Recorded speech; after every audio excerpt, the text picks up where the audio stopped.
Hello everyone and welcome back to another video from Wake&Tech.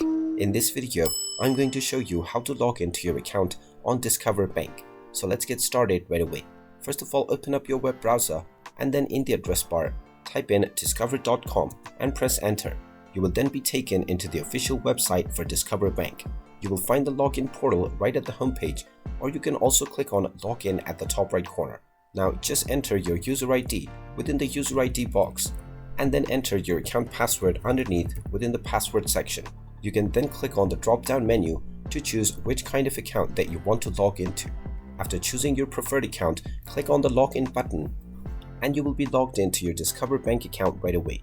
In case you have forgotten your password, you can click on Forgot User ID/password and you will be allowed to restore your credentials. And there you have it. That is how easy it is to log into your account on Discover Bank. If you find this video helpful, make sure you hit that like button and subscribe to our channel if you haven't done so already. Also ring that notification bell to never miss another update from us. Thank you for watching and I will see you again in the next video.